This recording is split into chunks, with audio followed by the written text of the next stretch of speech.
Well, good afternoon, everyone, and thank you for being here. It is truly an honor to be in this space with all of you, to gather on a panel where lived experience, advocacy, and humanity intersects in such a meaningful way.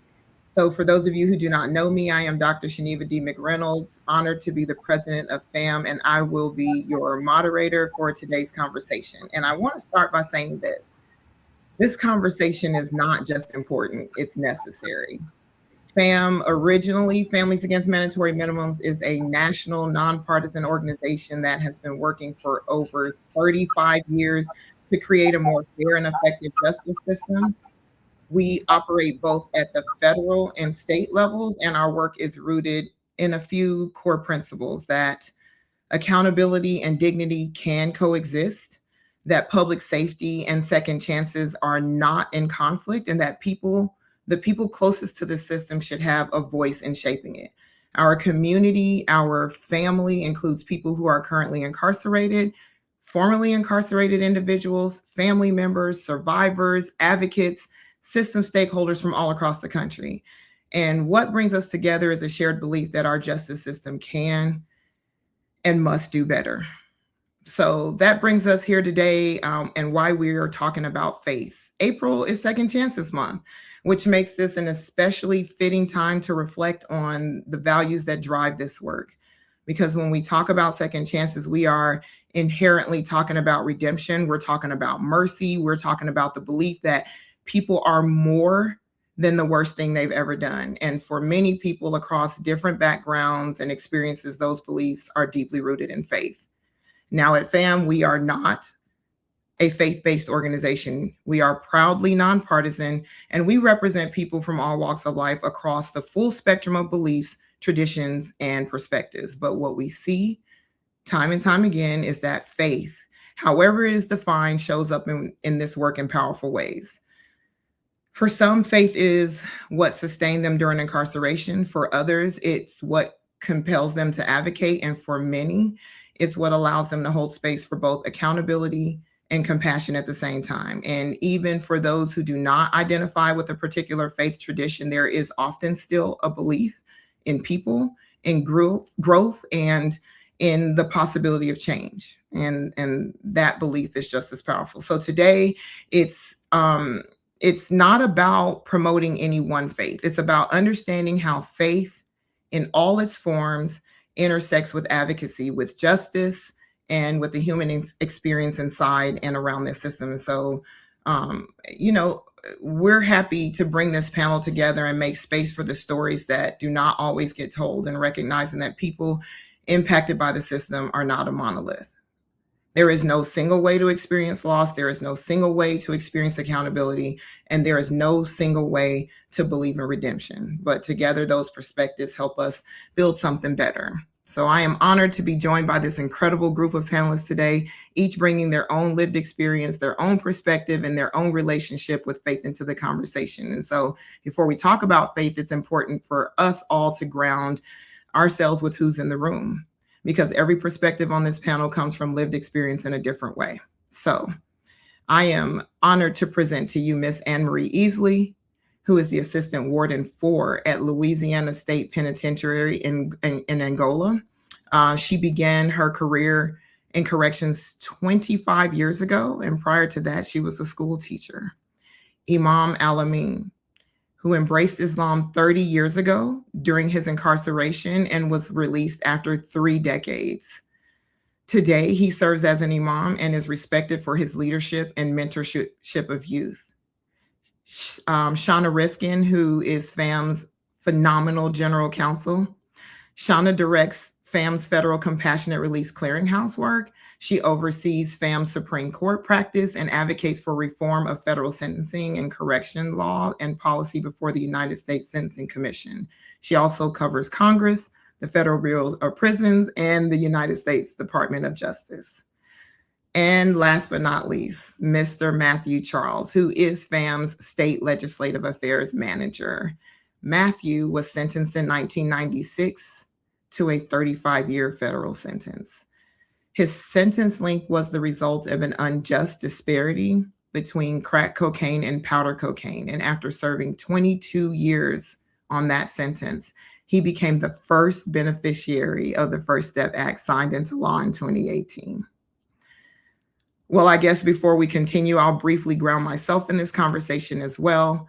For me, faith and advocacy are deeply connected, but not always in easy ways. I come to understand faith as a thing that you hold on to when the answers aren't clear, when you're navigating pain, loss, and questions that don't have, I guess, clean resolutions. And so as a mother and a widow of my first husband, who we lost to gun violence, a mother of that young girl who was only 2 months old, my perspective has been shaped in that tension between what we've experienced and what we still choose to believe is possible, between harm and the hope for something better. And that lens shapes today's conversation. So thank you all for allowing me to share that. And I hope that this conversation makes clear that there is no single way to come to this work and no single way to experience this system. All right, so let's get going. This question is for all of our panelists. And Shanna, I'll start with you. Tell me, or us, if you will, a bit about your journey and your relationship to the criminal justice system. Thanks, Shaneva, and thanks so much for the introduction. When I think about this question, I think about a former client of mine who passed away this October. And in one of our conversations, he said to me, Shanna, you have not spent time in prison. You don't have family that spent time in prison. Why do you do this work? And when he asked me this, it's true. I'm not impacted in the way that many others on this panel are, and many others that we work with. But when he asked me this question, I thought back to when I was around 10 years old and I was in Hebrew school, and there was this older woman who walked in and she started talking to us, and I could see numbers tattooed on her wrists. And those numbers were tattooed on her wrists from a concentration camp that she had lived in Germany. She was a Holocaust survivor. And she talked to us about, state-sponsored dehumanization, about persecution of people, and about how she had been reduced to a number instead of a name, instead of a person. All of her humanity had been stripped away. And that is the story of many of my ancestors. And my journey with faith is not, I'm not a very religious person, but I think what I've learned was that if I were alive, at that time in history, regardless of how much I identify as a religious or non-religious person, I am Jewish, and I would have been seen as a Jewish person just the same way that this Holocaust survivor was. And so the Jewish faith, the Jewish tradition and history is full of people being subject to state-sponsored dehumanization and persecution. And so although I personally have never experienced incarceration, when I work with people every day who too are reduced to a number, they're not called by their name. They're not considered for all of the beautiful complexities that make them a human being. They're referred to as their inmate number, the same way that this woman was referred to and labeled and tracked using a number that was tattooed on her wrist.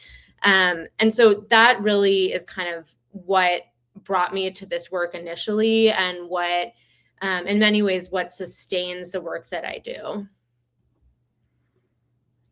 Thank you. Thank you for sharing that, Shanna. Anne Marie, how about you? I'll have to say it's part of the way that I became a part of corrections is part of where my faith comes from, because I believe that God puts you in places that he needs you. I was a school teacher 25 years ago. If you would have said that I'd be working in corrections, I'd probably look at you like you were crazy and you didn't know what you were talking about. There was no way that was going to happen. I briefly went to work for a computer software company, an educational software company. Lasted for 4 months. It was Welcome to Corporate America. They bought out part of another large computer educational software company and had to lay off 180 people. Last one hired, first one fired. So that lasted for, like I said, about 4 months. It's hard to get a teaching job in the middle of the school year. So I found a teaching job in the paper for a juvenile facility. Of course, this is back when you had to go to the classified ads to look for jobs. So I called somebody that I knew in corrections and said, number one, do I want to go to work there? And if I do, can I use you as a reference? And they said, we're getting ready to start a youthful offender program at Dixon Correctional Institute, and we need to hire 2 teachers. Call on Monday and let's set up an interview. And I got hired as a teacher there. I've had a really tough road as a woman in a male dominant field. So there have been several things that have happened along the way. I spent about 7 years there and then went to Angola and have been there ever since. But I just feel like God placed me there for a reason. And it's to work with these men. These men also have strengthened my faith as well because of what I get to witness every day. But that's basically how I ended up in corrections. Like I said earlier, I would have never dreamed that I wanted to be a teacher. That's what I went to school for. So. Oh, thank you for sharing that, Anne-Marie. Ameen, please share a little bit about you and your journey with our listeners. Yeah, thank you for having me here today. It's an absolute honor, privilege and pleasure indeed to be, on such a panel with such esteemed individuals and, with the public listening, on such a, tremendous topic. My journey, with the criminal legal system, is personal. It's deeply personal. I didn't learn about the criminal legal system, from a textbook or, watching a documentary or something like that. I lived it. I spent the greater part of 30 years in prison. I was incarcerated at a very young age as a youth, as a juvenile. I was sentenced to not just life in prison, but natural life in prison without any possibility of parole, plus a consecutive 30 years, plus a consecutive 12 years, and an additional consecutive 82 months in a federal prison. So I was literally sentenced to die in prison, right? At a young age. And so, I ended up spending, 30 years of that life sentence incarcerated, dealing with the horrors of prison, dealing with everything that comes along with losing your freedom, losing your connection to your family, your community, your loved ones, your children, spouse, everything. And so in that time, the time in prison, it was a time, prison, it could take your freedom, but it doesn't have to, steal your dignity or or your heart. Right. And so it was a time, that I utilized, it was a transformational period in my life, but make no mistakes about it. It wasn't a criminal legal system that, did anything in the way of rehabilitation or my transformation. It was all people like Katrina, people like yourself, people on the panel, people who were in the discussion that, attributed and contributed to my transformational progress. And I think I speak for most individuals that are incarcerated. And so I was released. I was just released. I had the great honor and fortune, a beautiful blessing, a miracle indeed to, that was bestowed upon me. I was just released July 29th of last year from federal prison, from up under a sentence that, according to the judge, I was never supposed to come from up under. But I was released and restored back to my family and back to my community. And today, you introduced me as an imam. I received that title. It's a title. It's a title. Imam means, like leader. I was fortunate enough to study under a great scholar while I was in prison. He was a volunteer. He came out to the prisons to teach us. And he appointed me acting imam of the maximum security prison that I was at. I held that role from 2009 until I left the prison.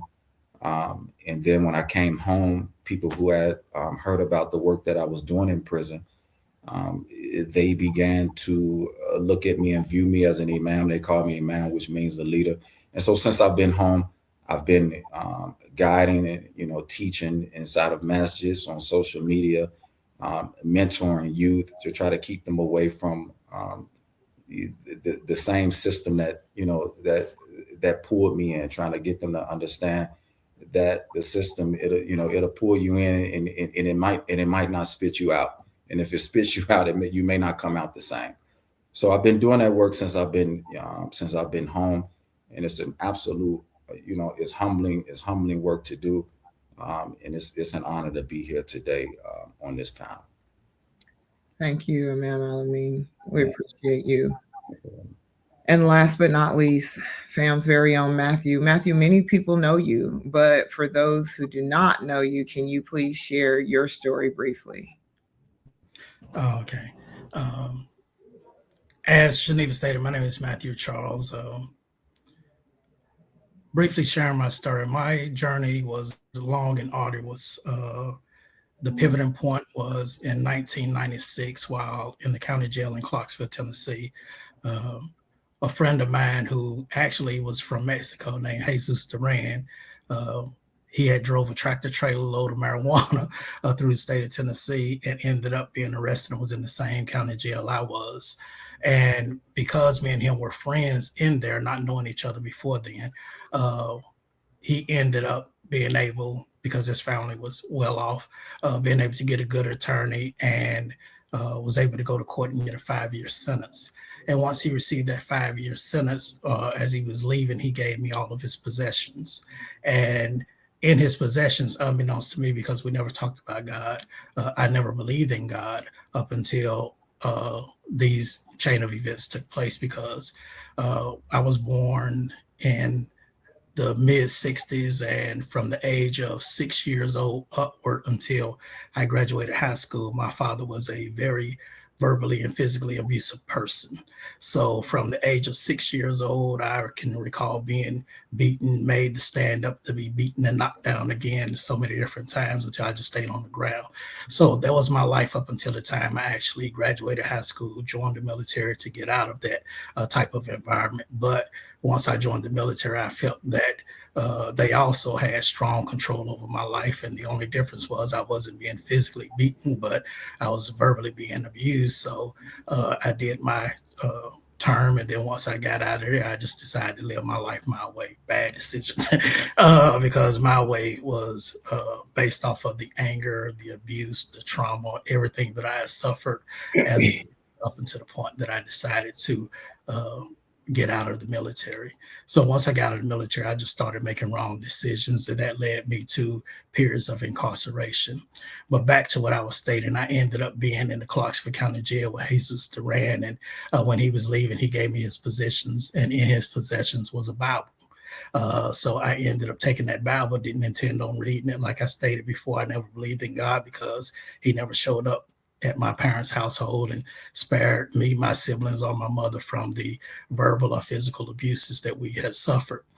But I took them because I wanted some of the other things that he had and that he was giving me. And once he gave me those things, because I'm in the county jail, books are non-existent or very low. I actually read that Bible, but I read it as a book from front to back. And God, doing what God does best, reached in and penetrated my heart, broke open the shell, and I accepted Christ as my Savior. And doing so, that was the turning point for my entire life after that. And I was sentenced to 35 years, about 10 months after I made my profession of faith unto the Lord Jesus Christ. And when I went in federal prison, I just started doing everything that I possibly could to learn more about my faith. So that's what caused me to be on the journey that I was on. And God has continued up until this point to open doors for me. And that's how I ended up coming to FAMM. A situation came about that allowed me to be released for nearly 2 years and be ordered to go back, not because I violated any condition of supervised release, but because the prosecutor appealed my initial release and won. So I was told to self-surrender and return. And at that time, FAMM felt that that was harsh and unnecessary and decided to get in contact with me and some other people that were talking about my case and asked could they utilize that as talking point, or to be able to speak with legislators about the unnecessariness of sending somebody to prison that no longer needs to be there whenever public safety is no longer in jeopardy. And afterwards, I was released and invited to come to FAMM, and being able to come to FAMM, seeing FAMM being a national nonprofit that actually works on behalf of the families of those that are incarcerated and those that are incarcerated, and me leaving so many of my brothers behind. I know women are incarcerated as well, but leaving so many brothers behind that had similar situations like me that wanted to be released just like me. It just was a door that God opened that I feel walked straight through, and has continued to do so and fight on behalf of the men and women that are incarcerated today. Thank you, Matthew, and thank you to all the panelists for sharing that. What we're already hearing is that the path into this work and through the system is deeply personal, right? So for many of us, faith has become part of how we make sense of that journey. And so, Shanna, I have heard you talk about being driven to this work from your earlier career as a lawyer in private practice and a law clerk in the federal system. Can you tell us and our listeners about how faith informed that move into your advocacy work? And now that you've been at FAMM for many years now, how does your faith inform your work now? Yeah, thanks so much for the question. So I think, I started off my legal career as a law clerk in a federal court in the Western District of New York. And that district is on the border of the United States and Canada. And so it's a really heavy criminal docket. And I had always been interested in criminal law, but it wasn't until I got into the district court that I really saw the machine of criminal law and of the criminal system. And I think at that point, I started to think about what it meant to be involved in the criminal law and the criminal system. In law school, you have all these really heady ideas of justice and equality and things that you're taught, the way that the system should be. And then when you graduate, for me, when I graduated and I was working in the court, the difference between how the system should be and how the system actually operated was so stark. And that really lit a fire in me. And that fire has, I think, really continued and propelled me forward. In Judaism, there's a concept called tikkun olam, which is Hebrew, and it means to repair the world. And I think when you're in a criminal court, it feels like there's no way to repair the world because it's just the system functioning as it functions. And so from that experience, I think what I took away from that was how I could use the skills that I have to help repair the world a little bit more by helping make people feel seen and heard, and like they matter and like they are worthy of redemption. And that's really what I do at FAMM every day, especially on the Compassionate Release Clearinghouse, is really work to make people feel like, their journey has hope. I try and convince federal judges to use mercy and leniency for people who have made a mistake but are so much more than their mistakes. There's another phrase, I think that comes from the Torah and the Bible. In Hebrew, it's tzedek, tzedek, tirdof, which means justice, justice, you shall pursue. And it's one of my favorite sayings, and it's one that I think about a lot because the repetition of justice, I think, makes me reflect on that justice is not inherently just. Justice is something that you have to work towards. And so the faith for me is working towards justice, working every day towards making justice more just and more compassionate, and helping to bring ideals of mercy and leniency into a system that is so lacking, and to make people who are a part of that feel seen. I think leniency and mercy is something that's a through line through many religions. And so being able to work every day towards those endeavors and towards those goals really makes me feel connected to something bigger than myself. Thank you for that, Shanna. It's powerful. And as we stay in this idea of faith, you kind of teed me up a bit to shift us into what it looks like in the most difficult moments, right? Particularly during incarceration. And so, Matthew, I'd like to go to you, and then next to Imam Ameen. I want to ask you, Matthew, you've already spoken about the importance of your faith. Can you talk a little bit more about that during your time of incarceration, and also how your faith impacts your commitment to this work now? Yes, faith is, like I said, very, important due to the fact that while you're incarcerated, especially since I was incarcerated for 22 years, your faith will be tried.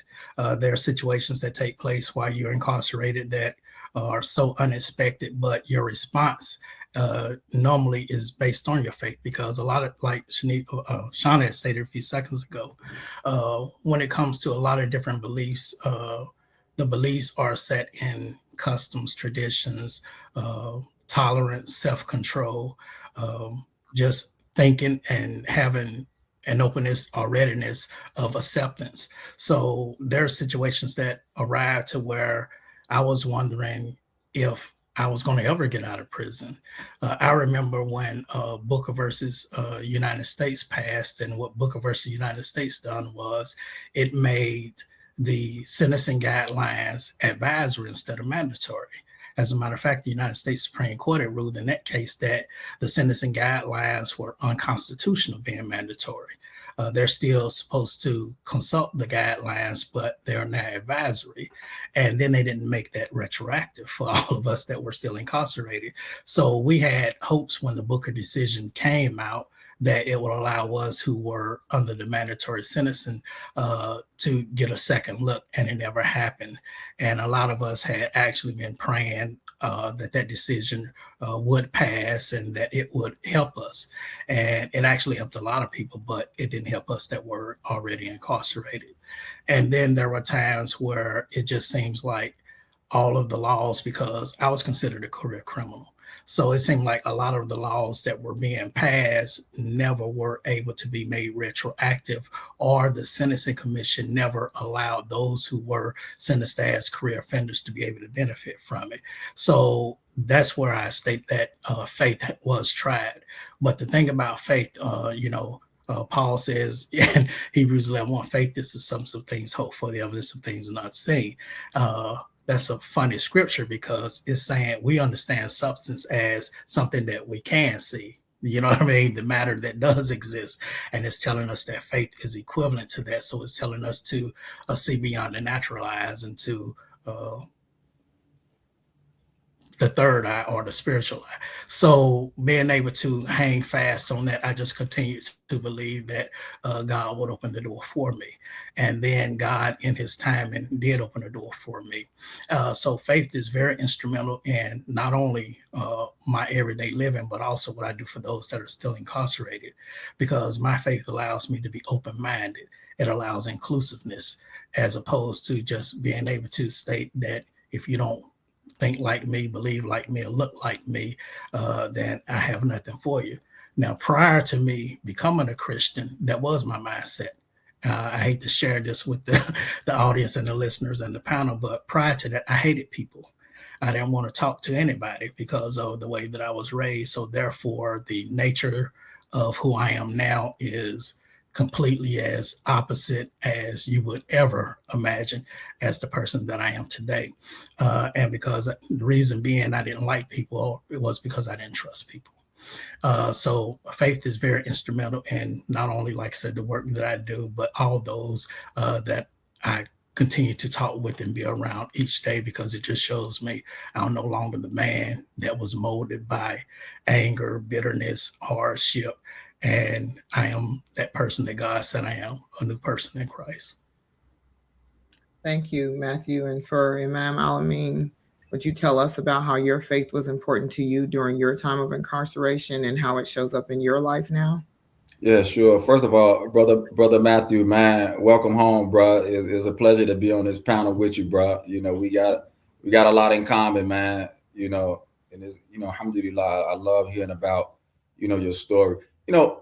Listening to Sister Shanna, Dr. Shaneva and Matthew, the whole system, this whole criminal legal system, it's just such a burdensome and debilitating system. I mean, it's just so burdensome and debilitating. You at your lowest point, when you're incarcerated, especially the type of sentences that Matthew and I had, but any type of sentence, right? You at your lowest point, and then the system itself, the way it's set up, it doesn't lend to any, to treat the person like a human, like your humanity is like stripped away, not simply because your liberty has been taken through your incarceration, but the way you're treated once you're in the system, right? It's it's so debilitating and dehumanizing, like this, like the whole system, like the way it's just set up, and it's bad. It's bad, So when a person is in a situation like that, when your liberty has already been taken away, right? Justly or unjustly, right? We can debate back and forth, whatever, right, about that. The system, you're back against the wall. Like your back is like against the wall. Your liberty has been snatched, and now you're a part of a system that's built to, beat you down, right? It is nothing about the system that kind of, lends to the upliftment of the person outside of the work that Katrina does, and most volunteers. Like, I applaud those type of individuals who, that sacrifice their time, their wealth to try to come into a system, to overhaul a system and provide services and resources that the system is supposed to be providing for the people that they choose to incarcerate, right? It's not the Katrinas of the world or the Dr. Shanevas of the world and, the people who volunteered to come out to the prison to teach me, right? Or the programs Matthew was a part of. Those individuals shouldn't be charged with the responsibility of bringing hope to individuals through a system that's supposed to be built upon the rehabilitating the hearts and the minds of the people, right? That reality alone, like, that's a sobering reality of the system, right? It just tells us how, even the word broken, I don't even know the term. Right? It's just so depressing, right? And so when you're in a system like that, you're back against the wall and you're looking around and like, man, I'm up against it, not just in the court, but in this system. You ain't got nowhere else to turn but God. You can't, any human being, whether you believe in any type of organized structure, religion, when you were out or not, in that moment, when all the lights is out, and that moment of silence and that moment of like that true reality hit you, it's nowhere else to turn but God. Your mother she's not going to be able to do for you that your creator is going to be able to do and provide for you. Even though we lean on our moms, like we call mom and just that soothing voice, at that moment, mom can't do it. Pops can't do it for me. Nobody can do it. You turn to God. You got nowhere else to turn. That's powerful. So you turn to God. Go ahead, sister. Oh, no, I apologize. That's powerful. That's powerful. Yeah. You turn to God, and you hear the stories, and it makes me cringe. When you hear the stories, the stereotypes. They found God in prison. Well, whether you found God in prison or you found him under Lord Wacker Drive under a bridge and homeless, that's what people normally find God when they're at their lowest of the low.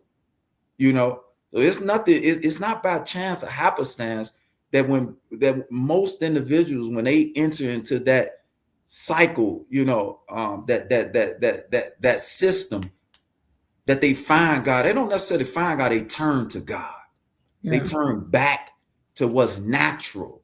because that natural orientation, right? And look, we may have people who in the comments who may be, don't believe in God, but at the core of a human being, we know naturally that it's something higher than me. Like it's something, whatever you choose to call it, a higher power, entity, whatever it's something higher than me, right? And you turn back to that naturally. You don't have to read a book to know this. No one has to tell you this. Your nature causes you to make that 360 or that 720, that 180 turn back to what's natural. And you turn to God. And you cry out. Go ahead. You said something, Imam Ameen, about, basically what our listeners are thinking. And we have some amazing questions that I feel that all of you all can address. And so I'm glad that you're thinking through that, because there is one question that has come in that I think you're going to be able to speak truth to. And so I want to get us through a few of these questions, of the panel questions, so we can look to the listeners and you all can, impart some wisdom. So, I want to ask, we've heard from those of you on the panel who have experienced incarceration directly. And I think that was where I really wanted us to start as we got going, from the two gentlemen who multiple decades of time, right? It's hard to even say it. And Imam Ameen basically telling us all what we know we're here for is there has to be something that grounds you and gets you through that. But now that we've heard from those that have experienced incarceration directly, I want to widen the lens and talk a bit about faith from within the system that you just spoke to, Imam. Faith from within the system itself. And so Anne-Marie, you also see faith at work behind bars every day. From the other side of the equation, and as an officer in the Louisiana correction system, one of the hardest that I know people hear about often, how has faith been important to your work, both personally and professionally? Well, the first thing I want to say is I found God in prison too. And I found him in the men in prison. My faith has become stronger because of what I've witnessed in the men inside of Angola. I don't have to say that Angola's reputation precedes itself. But fortunately, we are not what we were in the past. And I'm truly honored and blessed to work there. I've been to other prisons, and I just see how we provide an opportunity for men to truly grow and to be the men that they were meant to be.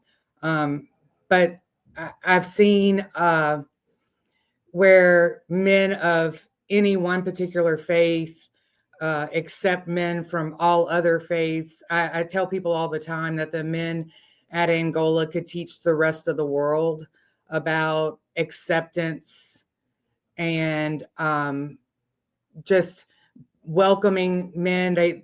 You're not going to see separation in our prison. They're going to attend each other's churches. They're going to support one another. And just to see them, for men to say that they're freer there than they've ever been in their life. I mean, to be in prison and behind bars and to be able to express that and say that is amazing. So just to be able to witness guys accept Christ and be able to conquer their drug addiction. Louisiana is a state where life means life. Second-degree murder, life is life. So hope can be lost at a place like Angola. And I feel like it's my responsibility and part of my mission to keep that hope alive for the men that are there, because they can have the best life possible, even though they're in the situation that they're in. And part of that is whether it's whatever faith you choose, whoever you see your higher power to be. I think it's so important for that to happen for the men, especially, dealing with the trauma that they've experienced. I tell people, in the past, it's been very common to talk about the trauma that leads women to prison, and we don't address the trauma that leads men to prison because whether it was taboo or it just was, wasn't very masculine to be able to talk about the trauma that men experience. But the more I do the work that I do, the more I see and internalize and feel for the men that are there because of the trauma that they've either experienced prior to coming there or even the trauma after coming there, especially when you're talking about juvenile lifers that came there 30 years ago. Obviously they experienced trauma. So those things have to be dealt with, and to see men, rely on their faith and live the way that they do there has just been, it's been unbelievable. It's why I continue to do what I do. I just think the men there could teach so many life lessons to people all across this country. They can be assets to their communities because of what they can teach, especially the younger generation, to not follow in their footsteps. I have mentors that are working with short-term offenders that are going to be getting out. The reason why that program is so successful is because of the mentors who are lifers. It's not because of staff. It's because the mentors are relatable and can encourage these young men that they're working with to not end up where they are. And they want better for them. They want for them to go out and to be successful. They bring them to church with them. And it's just, for me, my faith, like I said, has become stronger because of the men in prison, because I get to witness it firsthand. Thank you for that. I want to do take a brief sidebar real quick. This conversation is so good, and I looked at the clock and I'm like, oh no, we're running out of time. But I need to do two things here. So Imam Ameen has mentioned on multiple occasions Katrina. Her name is Katrina Baugh. She is FAMM's Senior Policy Director. So I just wanted to kind of bring some context into who Katrina is, because she clearly has had a profound impact on the imam's, time of incarceration. So I just needed to introduce who Katrina Baugh is, even though our panelists, our listeners do not see her. And then to kind of let us know, to give us all kind of a time check, because we do have some great questions coming through. So I think 2 more questions I want to ask each of you to get your feedback. And so let's try to let's work really hard to be super as amazing as we are in like maybe 60-second, 90-second answers, and then see if we can take some of those questions from the listeners, because their questions are so phenomenal based on what they're hearing from all of you. And I want to make sure we get to those. So across these experiences, faith doesn't stay static, right? It evolves. And I'd love to hear, I guess in a brief way, how that evolution has shown up personally. So let's bring this into the day-to-day context. Faith isn't just something we hold. It's something we practice, especially in spaces that can feel extremely heavy or even hopeless. And all of you have spoken to that. So, Anne-Marie, I'll come right back to you. Every day your job involves keeping people safe from despair. How does that part of your work involve your own faith and ability to connect and inspire faith, or at least counter despair, if faith is something opposite of despair? I think, first of all, one of the things that is really important is to be able to show the humanity inside of those fences. So I think it's really important to bring people in from the outside so that we can dispel the stereotypes about men serving time. I think it's important. That helps to bring them hope. So I do a lot of that. I think bringing them from the outside so they see we're not what you see on TV, because we're not that at all, and that helps, whether it's people of faith or people of, community leaders or whomever. But I do bring a lot of faith-based groups in, and keeping hope alive keeps everybody safe. It keeps the inmates safe. It keeps staff safe. It keeps everybody safe. And we've got to do that, because when men lose hope, they're going to turn to drugs. They're going to, they're going to not care about things. And we need to keep that hope alive. And a lot, it's whether it's through faith or whatever the case may be. I feel like that's a really important part of my job. I love hearing that, especially as a wife of a formerly incarcerated individual, like just knowing that mindset does exist, from an individual that works as a part of that system. For those of us, or those of you now doing advocacy, I know for me, faith has always showed up in how I engage the world. So Matthew, would love to hear, I know, especially in spaces that aren't always receptive, right? That's always a challenge. So Matthew, you're out here, you're on the ground, you're doing the work, the advocacy. How does that faith come into your interaction with lawmakers in your direct advocacy? Can you share that with our listeners? Faith plays a major part in it because of the fact that I believe everyone is redeemable. I don't have to look far when I ask my question, am I sure about someone being redeemed? I can just look in the mirror. I can just look down at my hands without a mirror because I was redeemed. So I believe in redemption. And whenever I speak with legislators, especially in some of the states that we consider Bible Belt states, a lot of them, being of the conservative mindset, believe in the Bible. And because of their belief in the Bible, they have a deep conviction. They believe that they are, public's morality. So therefore, they believe that they are public, morality watchdogs to make sure that we don't get too far away as a society from continuing to do what is right and wrong.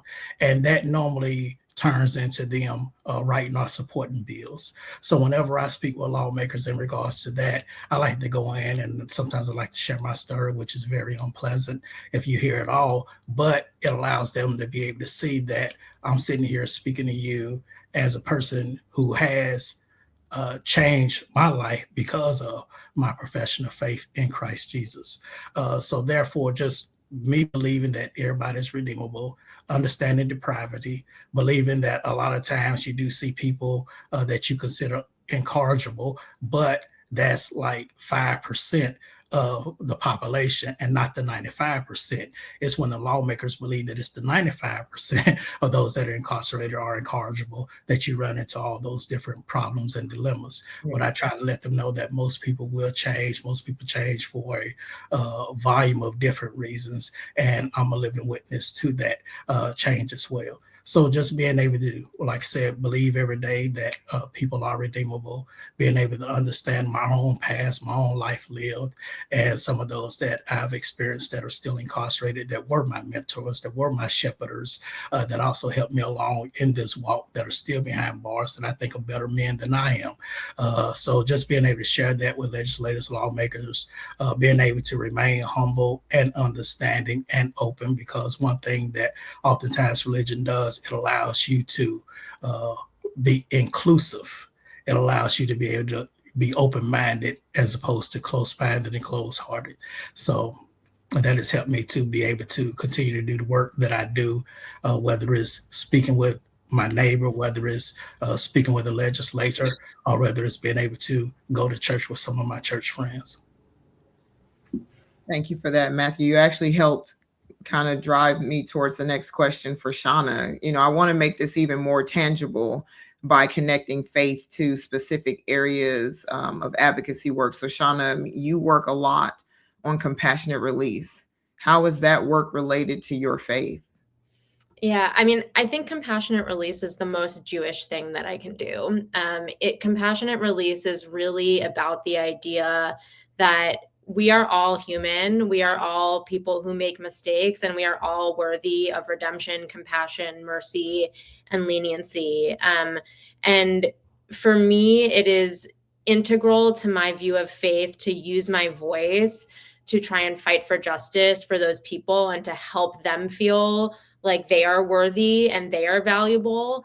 I mentioned earlier, working in the courts, you really see the machine of the court system. And for me, silence is complicity. And so being silent about the machine when I have the tools and the voice to be able to fight for justice would make me complicit in that system as well. And I refuse to do that. I'll just say one really interesting experience that I've had in the Compassionate Release Clearinghouse is that for many of the people that I work with there, they've never met a Jewish person. They don't really know what Judaism is. Sometimes I work with people who tell me that, you know, they grew up around neo-Nazis. They grew up around learning to hate Jewish people. And so that personally has been one of the most challenging and also reaffirming experiences for me, that reaffirms my faith, my identity as a Jewish lawyer who's fighting for people, not just people who are Jewish, but for people all across the country who may or may not have a similar background for me, because that's what it means, in my view, to be Jewish, is to stand up and use my voice to make people feel worthy and to fight for them. Oh, that's profound. Thank you, Shanna. So I'm going to pivot here. I know I'm supposed to ask a couple of more questions. I am going to ask one question to Imam Ameen, and then I'm just going to go, Imam, if you'll take about a good 90 seconds to answer the next question, then I want to jump into the comments so we can get some questions. I'll throw them out to all the panelists or anyone on the panel, can respond. But I'd love to bring in the voices from our listeners so you all can, talk to them. And so, Imam, this is going to be so hard to ask you to cram this into 90 seconds, but, faith and reason, are sometimes framed as opposite, but in reality, many of us hold both at the same time. I know you were extremely involved or very involved on the debate team while you were incarcerated in Illinois, which in some ways is also the opposite of faith. Can you talk a little bit about that? And I am so sorry to ask you to cram it in, but I just need our listeners to hear this. Yeah, no problem. Look, I had the wonderful opportunity, and by the way, you didn't mention Katrina. She was our debate team coach, and so she came out and she taught us debate. And sometimes debate and religion kind of, get, misunderstood. I think debate is an integral part of all fields of life, right? It's about, flushing out the truth, having an intelligent, intellectual conversations at the end of the day. And so let me just say, Dr. Shaneva, look, I'm a survivor. I come from the lower rungs of, society, in this country. I hail from the south side of Chicago, the Inglewood neighborhood, probably the most treacherous neighborhood in the city of Chicago. Definitely, the lower rungs, swept up in the system. Of course, as you know, sentenced to natural life in prison, had the opportunity to meet Katrina and learn debate. In debate, in Islam, they go hand in hand because it's all about intellectual discussions, and now being released, right? That debate, I bring it out, to the outside world. When I'm in society, especially when I go back to my community, when I'm dealing with the, with the youth, to be able to communicate, one thing we learned in debate is how to be effective communicators. You have to be, right? And you learn how to listen, because you have to listen to whatever argument your opponent is presented. And so that has aided me in my walk of life, in my faith. And in Islam, one thing about Islam teaches, it's about justice.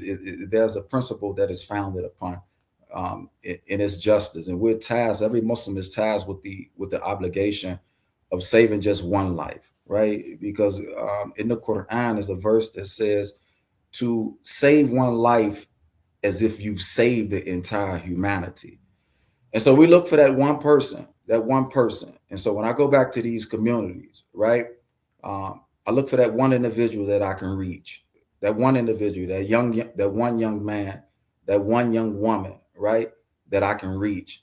And then, like Matthew, telling the stories of the individuals that are formerly incarcerated, because I now, being in their shoes, I represent them, right? And so I must represent them to the fullest. And so Islam impresses upon me the obligation to do that, to try to save one life and to be the best representative of humanity that I can. And debate, it aided me in that, to make me, to show me how to be an effective communicator, and to be able to be compassionate and be a listener, which is one of the most important tools that we must have when we're dealing with people.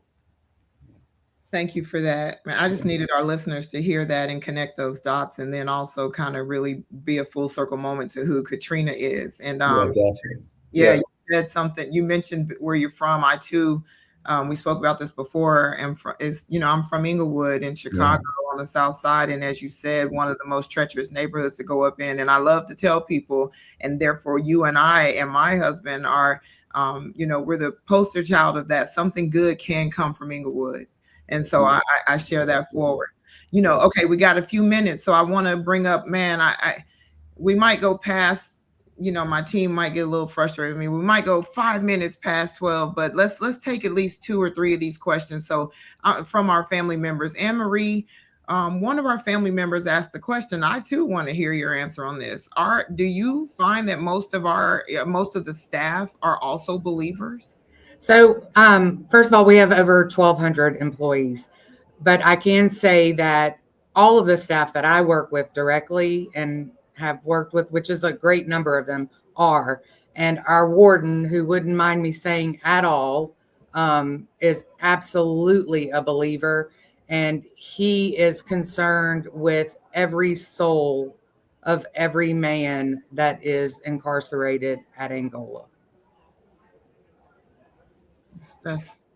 Thank you for that. I think that's a reality that people need to hear. I was talking to someone about one of the wardens at an institution in Illinois that I met, because I even sometimes have to dispel the myths in my head, and he showed up is in the way that I would hope that a person that is responsible for a population that's in cages to show up in the same way it sounds like your warden does. And I'm grateful and bless God for that. One of our family members has asked, how can we still expect the system to cater to our well-being and transformation when it is designed to keep us incarcerated by our self-defeating thoughts, tendencies, actions, and values? I just want to throw that out to one of the panelists, and maybe you can try to address that in about 60 seconds. Yeah, the expectation for whoever asked that question, the only thing that you can expect from the system is what you've been getting, right? I don't think too much is going to change. What I would say, because this panel is about, I would say, faith in action. Whatever faith that you hold, put your trust and your expectations in that, and turn to your Creator.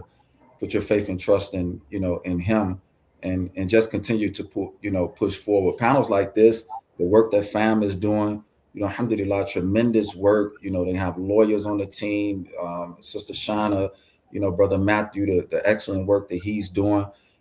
Reach out, become a an integral part of FAMM, and try to get the resources that they have available to try to help you navigate through the system. That was one of the things that I was going to bring up. I mean, really encourage their loved ones to take advantage of the programs and the things that are available to them, to encourage them, pray with them on the phone, when you get that opportunity, if it's available in visiting, whatever the case may be, but really to take advantage of the programs that are there, faith-based, self-help, whatever they may be, but to make valuable use of their time while they're there, take advantage of education programs, whatever that may be, because I think those things help to build self-worth and self-esteem, and just encouragement from their family members. And just another point, questions like this, it just speaks to, how the family members of those incarcerated, they go through this with us, right? They're impacted as well. And so, her question, and I read it beforehand, like I can hear the emotion pouring out right through her question. Like that's a real serious question. Her loved one, whomever that is, may he or she be well while they're in prison, but may your trauma be healed as well, because you're going through it as well. And so again, circles like this, having that connection, to your spiritual based community, and making sure that you and your partner, y'all continue to vibe and be that connection for one another. That's key. And they understanding on the other end that you need that emotional support as well. And so for the person who asked the question, I feel for you. My heart goes out to you. Yeah, it's tough. It's tough. It's tough. Thank you. Thank you for saying that. And I know we're at time. I just want to kind of wrap up, man. The questions that are coming through the chat, I wish we could stay on here and answer all of them. What I will do is I just want to kind of pivot here and say we have a copy of those questions. Maybe my team, we can find a way to, send an email out to all of our listeners with the answers to those questions we'll get our panelists to see if they'll give us a moment of their free time to respond to those questions. But, thank you all for your honesty, your vulnerability, and your commitment to this work. What we've heard today is that faith doesn't look just one way. It doesn't belong to one story. It doesn't belong to one experience or one outcome. So for some, faith carried them through incarceration, as many of us heard. For others, it guides how they serve, advocate, and lead. And for many, it's something that's been tested, sometimes shaken. And I think to one of the questions our family members was asking, sometimes shaken but never fully lost, I believe is part of the answer. I stand here as someone who has experienced this system from multiple angles. As a survivor of a husband who was murdered, as a wife of someone who was incarcerated, and I'm still happily married to him. I think he is the greatest thing. And as an advocate fighting for a more fair and effective system. And so what I know is this: accountability and mercy are not in conflict. Justice and humanity can coexist, and faith, however you define it, can be the bridge that gets us there. So whether your faith is in God, in people, or simply in the possibility of change, hold on to it. Hold on to it, because transformation, personal and systemic, requires all of us to believe that something better is possible. So thank you today to all of our panelists. This was powerful. Thank you today for all of the listeners that paused their day, the middle of their day, to join us. And please continue to show up, because the people both in the system and those returning, and the loved ones, as Imam Ameen mentioned, that have endured the system alongside someone, we all need you. So thank you and have a great afternoon.